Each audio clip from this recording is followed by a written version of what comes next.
Hello everyone, welcome to all about experience. हमारे society में बहुत सारे अंधविश्वास यानी कि मिथ है प्रेगनेंसी को लेके, बच्चों को लेकर, इवन ब्रेस्ट फीडिंग को लेके। जब मैं प्रेग्नेंट थी मुझे भी बहुत कुछ कहा गया कि ऐसा करो, वैसा करो, ये मत करो, वो मत करो, एंड फ्रैंकली स्पीकिंग मैंने उसे फॉलो भी किया। लेटर ऑन मुझे रियलाइज़ हुआ कि इसके पीछे तो कोई लॉजिक ही नहीं था। कुछ ऐसे मिथ है जिसे मैंने अपोजिट भी ट्राई किया जस्ट टू प्रूव कि वो मिथ एक्चुअली में कोई काम नहीं करता है, वो गलत है, and yes it proved wrong. So इस वीडियो में मैं आपके साथ ऐसे कुछ मेरे फेवरेट और कॉमन मिथ शेयर करने वाली हूँ ब्रेस्ट फीडिंग को लेके। बट उसके पहले अगर आपने मेरे चैनल को सब्सक्राइब नहीं किया है तो जल्दी से सब्सक्राइब कीजिए, एंड ये वीडियो पसंद आए तो लाइक करें, ज़्यादा से ज़्यादा शेयर करें to all the mothers, will be mothers, and अगर आपको कुछ कमेंट करना है तो ज़रूर करें। So my first myth is gassy food खाने से बेबी को गैस होगा। मतलब अगर मदर्स जो है ब्रोकली, कॉलीफ्लावर, कैबेज, ऐसे कोई भी वेजिटेबल या फूड खाते हैं जिसकी वजह से गैस होता है, तो वो गैस ब्रेस्ट मिल्क में मिक्स हो जाएगा, एंड जब बेबी फीड लेगा तो बेबी को भी गैस हो जाएगा। बल्कि ऐसा नहीं है।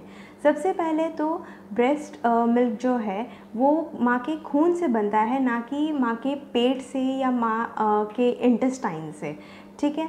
दूसरी बात जो है, गैस जो है वो खून में मिक्स नहीं होता है। तो अगर आप कोई गैसी फूड खाते हो तो बेबी को कॉलिक पेन नहीं होता है, ठीक है।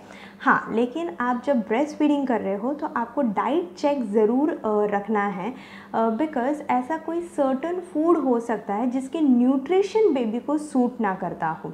जैसे अगर मैं मेरा एक्सपीरियंस शेयर करूँ तो जब भी मैं ब्रिंजॉल यानी कि बैंगन खाती तब मेरी बेबी को गैस पेन होता था। तो ये चीज़ मैंने नोटिस किया और फिर मैंने उसे बंद रखा, तो मेरे बेबी को कुछ नहीं होता था। बाकी मैं कुछ भी खाऊं मेरे बेबी को कोई प्रॉब्लम नहीं होता था। तो आप सिर्फ अपने डाइट पे चेक रखें। हर एक मदर्स को ये प्रॉब्लम फेस करना पड़ता है ऐसा ज़रूरी नहीं है।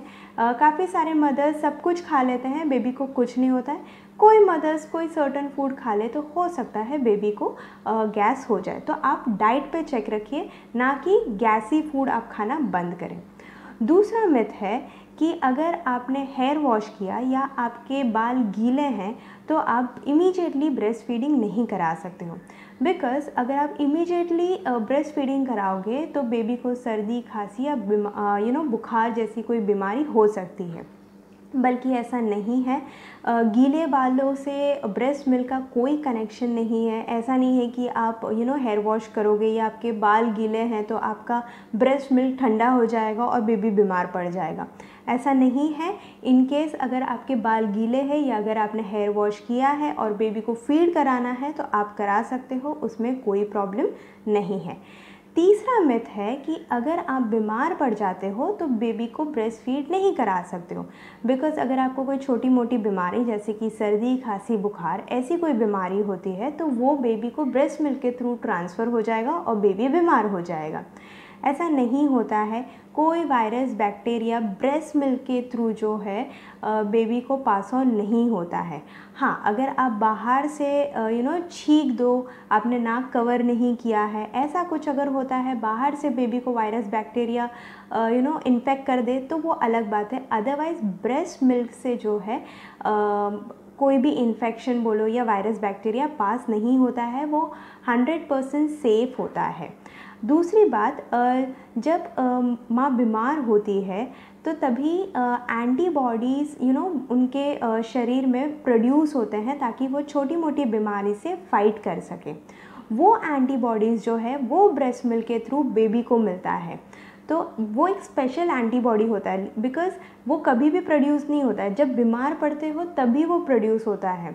तो वो एंटीबॉडी बेबी को पास ऑन होता है इन केस अगर माँ बीमार हो, एंड अगर बेबी कभी बीमार पड़ जाए तो वो एंटीबॉडी बेबी को फाइट करने में हेल्प करता है। So baby is so lucky कि उसे वो स्पेशल एंटीबॉडी मिला।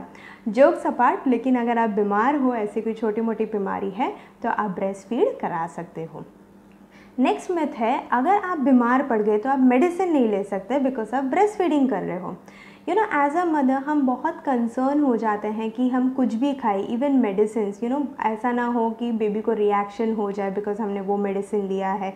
बहुत कंसर्न हो जाते हैं जब एक छोटा सा बेबी हमारे पास होता है। तो उस केस में आप क्या कर सकते हैं, आप डॉक्टर से कंसल्ट करें, डॉक्टर को पूछे कि योर ब्रेस्ट फीडिंग एंड कौन सा मेडिसिन लेना चाहिए फॉर पर्टिकुलर इलनेस, वो प्रिस्क्राइब करें, या ओरली भी अगर आप बता दें तो आप बेफिक्र वो मेडिसिन ले सकते हो। ऐसा नहीं कि बीमार पड़ जाओ तो मेडिसिन ना लो, आप लो। अगर आप बहुत कंसर्न है तो आप डॉक्टर से कंसल्ट करें और टेंशन फ्री आप ब्रेस्ट फीडिंग कराइए। नेक्स्ट मिथ है कि ब्रेस्ट साइज डिसाइड करता है सप्लाई ऑफ मिल्क या production of milk. So breast अगर छोटा है तो सप्लाई कम होगा, ब्रेस्ट अगर बड़ा है तो सप्लाई ज़्यादा होगा। ऐसा नहीं होता है, साइज़ के ऊपर सप्लाई या प्रोडक्शन ऑफ मिल्क डिपेंड नहीं करता है। डिपेंड करता है कि बेबी कितना लैच कर रहा है, कितना फीड ले रहा है। बेबी जितना ज़्यादा फीड लेगा उतना ज़्यादा आपका सप्लाई होगा या उतना ज़्यादा माँ का शरीर प्रोड्यूस करेगा। तो साइज़ के ऊपर बिल्कुल डिपेंड नहीं करता है।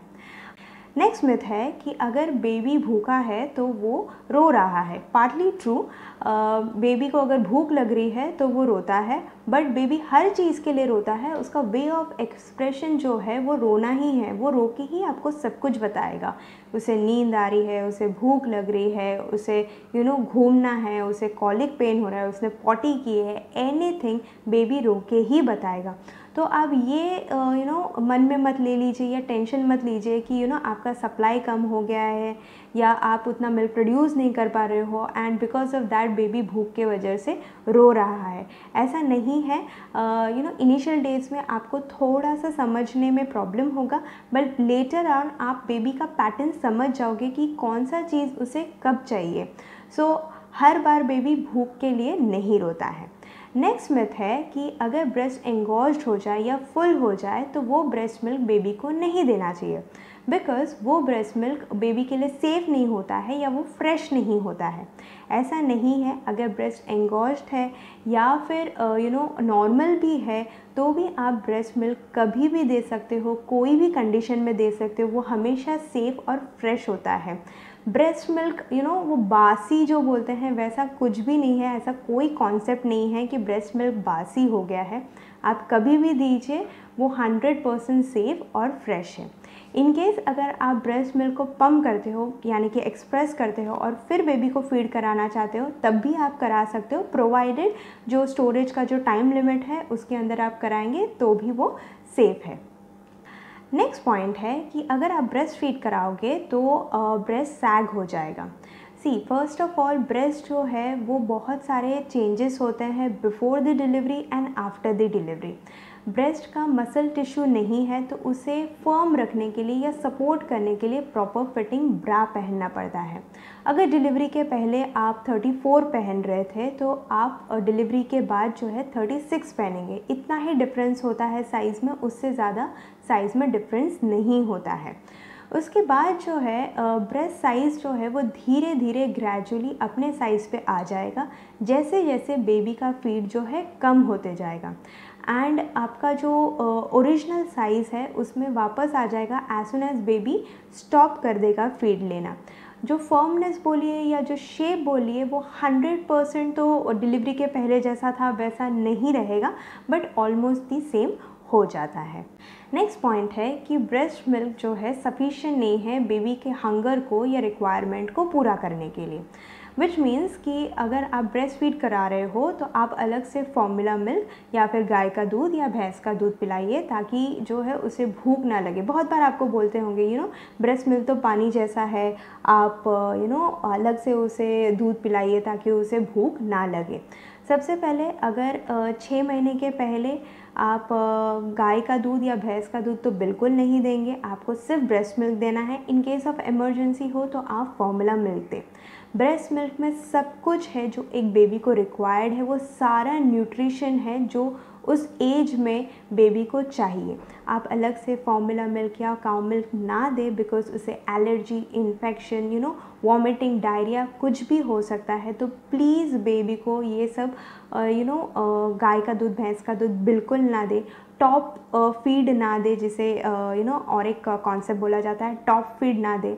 आप अगर टॉप फीड दोगे तो आपका जो शरीर है वो फिर सप्लाई कम कर देगा, बिकॉज आप अलग से बेबी को पिला रहे हो, उसके हंगर को जो है या उसकी भूख को जो है वो अलग तरीके से शांत कर रहे हो। तो फिर आपका ब्रेस्ट मिल्क सप्लाई जो है वो कम हो जाएगा। फिर और एक डाउट आ जाएगा कि अब मेरा सप्लाई कम हो गया है तो मैं अलग से दूँ। आपको ऐसा नहीं करना है। सिर्फ ब्रेस्ट मिल्क दो। ब्रेस्ट मिल्क जो है वो बेबी के सारे रिक्वायरमेंट को पूरा करता है, अलग से आपको कुछ देने की ज़रूरत नहीं है। नेक्स्ट पॉइंट है कि बेबी को ब्रेस्ट मिल्क के अलावा पानी भी देना चाहिए। सबसे पहले 6 महीने के पहले आपको ब्रेस्ट मिल्क के अलावा कुछ भी नहीं देना है, चाहे कोई भी वेदर हो, गर्मी, ठंडी, बारिश, इवन आप रेगिस्तान में भी अगर हो ना तब भी आपको पानी नहीं पिलाना है। अगर आप एक्सक्लूसिवली ब्रेस्ट फीड कर रहे हो, अगर आप प्रॉपरली ब्रेस्ट फीड करा रहे हो तो आपको पानी नहीं देना है। आई रिमेंबर एक बार ऐसे हुआ था कि मेरी बेबी को हिचकी आ रही थी और किसी ने कहा कि आप है ना इसे पानी पिला दो, इसकी हिचकी चली जाएगी। नहीं, पानी नहीं पिलाना है, हिचकी आइदर ऑटोमेटिकली चली जाएगी। अगर आप बहुत कंसर्न हो तो आप ब्रेस्ट मिल्क दे दो, पानी नहीं देना है, ठीक है। सो ब्रेस्ट मिल्क के अलावा आपको कुछ भी नहीं देना है। अगला पॉइंट है कि जन्म होने के बाद आफ्टर बर्थ हनी या फिर मीठा पानी चटा दो। पहले क्या होता था कि डिलीवरी जो है वो हॉस्पिटल्स या नर्सिंग होम्स में नहीं होते थे, वो घर पे हुआ करते थे। तो जैसे ही बेबी बॉर्न हुआ उसे हनी या फिर मीठा पानी चटा दिया करते थे। खैर अभी तो सारे डिलीवरी जो है हॉस्पिटल्स और नर्सिंग होम्स में होते हैं, तो ये प्रॉब्लम नहीं आता है। बट एज सुन एज वो घर आते हैं, बहुत फैमिलीज़ में होते हैं या रिलेटिव्स जो होते हैं वो बोलते हैं कि हनी चटा दो या फिर मीठा पानी चटा दो। ऐसे नहीं करना है। हनी, मीठा पानी ये सब कुछ भी नहीं देना है। अगेन इससे इन्फेक्शन, एलर्जीज़, रिएक्शन होने के बहुत ज़्यादा चांसेस हैं। तो ये एक मिथ है। अगर आप लॉजिक भी पूछने जाओगे ना इसके पीछे लॉजिक क्या है, तो कोई लॉजिकल आंसर नहीं मिलेगा। So it is completely myth. आप हनी, ये शुगरी वाटर, मीठा पानी ये सब कुछ भी ना दें। नेक्स्ट मिथ है कि आप कोई सर्टेन फूड खा लो तो आपका मिल्क सप्लाई बढ़ जाएगा। जैसे कि 3 ग्लास दूध पियो तो आपका ब्रेस्ट मिल्क का सप्लाई बढ़ जाएगा, या फिर आप ये खाओ तो ब्रेस्ट मिल्क का सप्लाई बढ़ जाएगा। आई डोंट अंडरस्टैंड कि अगर कोई सर्टेन फूड खाने से ब्रेस्ट मिल्क बढ़ जाता तो फिर तो कोई बात ही नहीं होती। दूध पियो तो क्या दूध आएगा, चिकन खाओ तो चिकन आएगा, ऐसा है नहीं। आप जो भी खाओगे वो एक वेल बैलेंस्ड डाइट होना चाहिए। Everything should be in your diet. आपका कैल्शियम, आयरन, वाइटामिन्स और जो भी सारा कुछ है, मिनरल्स, एवरीथिंग, प्रोटीन भी बहुत ज़रूरी होता है आपके डाइट में। तो सब कुछ होना चाहिए आपके डाइट में। एंड दूसरी बात, रेगुलरली फीड कराइए, ऑटोमेटिकली जो है आपका मिल्क सप्लाई जो है वो प्रॉपर रहेगा। अलग से आपको कोई चीज़ खाने की ज़रूरत नहीं है just to increase your breast milk. अगला पॉइंट है, अगर आप ब्रेस्ट फीड कराओगे तो हर्ट होना या दुखना, पेन होना नॉर्मल है। जब आप स्टार्टिंग में ब्रेस्ट फीड कराते हो तो पेन होता है, बिकॉज़ जो पोर्स होते हैं, निपल का जो पोर्स होता है वो पूरी तरह ओपन नहीं होता है, उसे ओपन होने में टाइम लगता है। तो कुछ दिन या फिर हफ्ते जो हैं पेन होते हैं, उसके बाद कोई पेन नहीं होता है। बट अगर आपको पेन हो रहा है then it is other situation.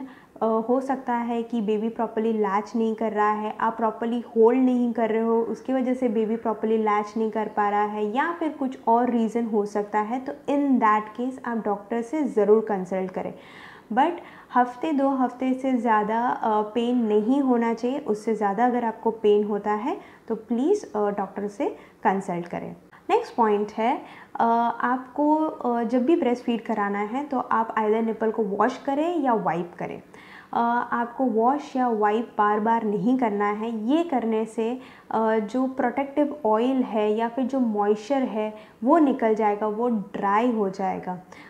Nipple में जो है ऑलरेडी एक प्रोटेक्टिव शील्ड होता है, तो आपको बार बार क्लीन करने की ज़रूरत नहीं है। ये डाउट आपके दिमाग में या मन में मत लाइए कि मैं क्लीन नहीं करूँगी तो हो सकता है जर्म्स या बैक्टीरिया जो है वो बेबी के शरीर में चला जाएगा। ऐसा नहीं होता है, वो हमेशा प्रोटेक्टेड है, वो क्लीन है, आपको बार बार क्लीन करने की ज़रूरत नहीं है।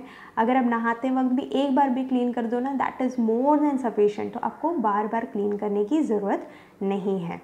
लास्ट पॉइंट है, फॉर्मूला मिल्क और ब्रेस्ट मिल्क जो है वो सेम है, तो आप आइदर ब्रेस्ट फीड कराओ या फॉर्मूला फीड कराओ, उसमें कोई डिफरेंस नहीं है। सबसे पहले फॉर्मूला पाउडर या फॉर्मूला मिल्क जो है वो मैन्युफैक्चर किया गया है, उसे ब्रेस्ट मिल्क से कॉपी किया गया है कि ब्रेस्ट मिल्क का न्यूट्रिशन जो है वही फॉर्मूला मिल्क का न्यूट्रिशन है, बट वो एट पार नहीं है। ब्रेस्ट मिल्क को 100% कोई कॉपी नहीं कर पाया है। दूसरी बात, ब्रेस्ट मिल्क में लिविंग सेल्स होते हैं, हॉर्मोन्स होते हैं, एंटीबॉडीज़ होते हैं, जो आपको फॉर्मूला मिल्क में नहीं मिलेगा। तो आप अगर ब्रेस्ट फीड करा सकते हो तो आप सिर्फ बेबी को ब्रेस्ट मिल्क ही दें। फॉर्मूला मिल्क तब दे अगर आप इमरजेंसी हो या फिर आप ब्रेस्ट फीड नहीं करा पाते हो। सो ये थे 15 मिथ जो मैंने आपके साथ शेयर किए इस वीडियो में।